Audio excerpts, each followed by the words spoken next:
રાજનીતિની મોસમ ખીલી ઉઠી છે। કરપડાનો કેસરીયો નીનામાં રણ મેદાનમાં। જી હા, ગુજરાતની રાજનીતિમાં ફરી એકવાર પક્ષ પલટાની મોસમ ફૂલબહારમાં છે। સ્થાનિક સ્વરાજ ચૂંટણીનું બ્યુગલ વાગી ચૂક્યું છે। 26મીએ મતદાન છે અને તે પહેલા જ રાજકીય ગરમાવો ચરમસીમાએ પહોંચી ગયું છે। નેતાઓ પક્ષ બદલી રહ્યા છે, પાર્ટીઓ એકબીજા પર પ્રહાર કરી રહી છે અને આ વખતે આમ આદમી પાર્ટીને મોટો ઝટકો લાગ્યો। આપના ફાયરબ્રાન્ડ યુવા નેતા રાજુ કરપડાએ કેસરીયો ખેસ ધારણ કર્યો તો એક આઈપીએસ અધિકારી પણ ખાખી છોડી ભાજપનો ખેસ પહેર્યો છે। શું થયું છે આવો જોઈએ, જાણીએ, સમજીએ।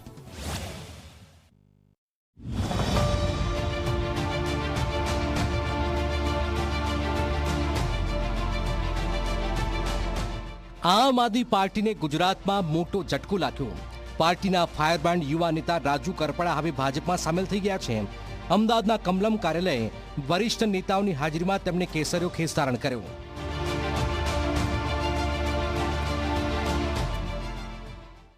જ્યારે ખેડૂતો માટે લડતો ત્યારે પણ એક સંગઠન બનાવીને લડતો।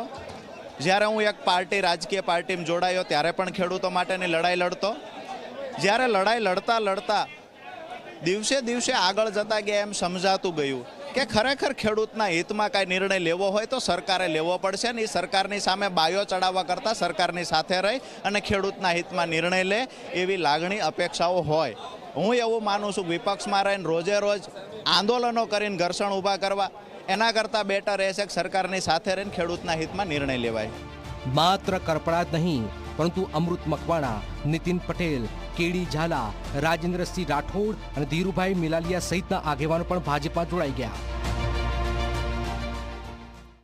જેલમાં ગયા પછી મારા સાથીદારોની જે ભૂમિકા હતી એના પરથી ખબર પડી કે ખરેખર મને કઈ દિશામાં લઈ જવા માંગે છે ને જેલમાં ગયા પછી ઘણું બધું ચિંતન કર્યું કે ખરેખર આપણો ચહેરો ચમકાવવો હોય તો વિપક્ષમાં રહેવું જોઈએ અને ખેડૂતોનું હિત ઈચ્છતા હોય તો સરકારની સાથે જવું જોઈએ।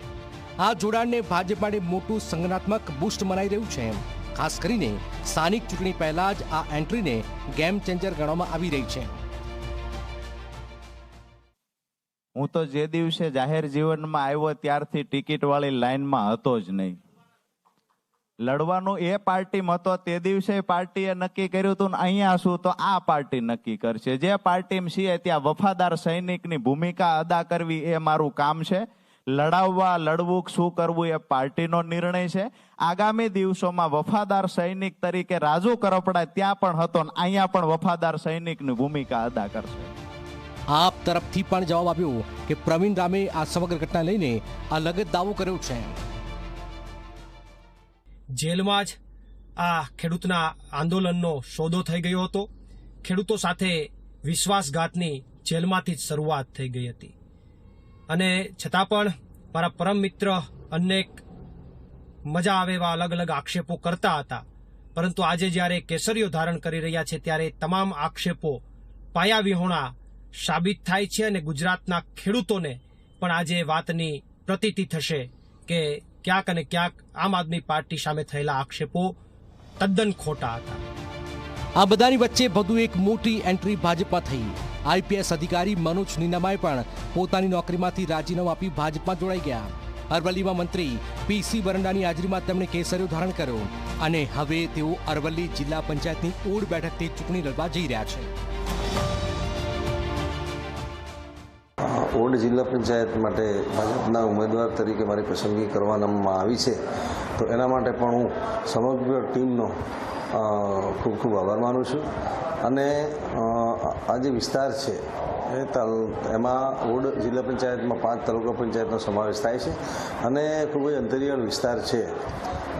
ઘણી નાના માણસોની અને છેવાડાના માનવીની ઘણી સમસ્યાઓ છે, પણ એ સમસ્યાઓનું નિરાકરણ માટે અમે કેટલા પ્રયત્નો કરી શકીએ એના માટે અમે તત્પર છીએ અને આ ઇલેક્શનમાં ભારતીય જનતા પાર્ટીના કાર્યકરોનો તેમજ સામાન્ય પ્રજા છેવાડાના માનવી છે એનો વિશ્વાસ સંપાદન કરવાની અમે પૂરેપૂરી તૈયારી રાખી છે।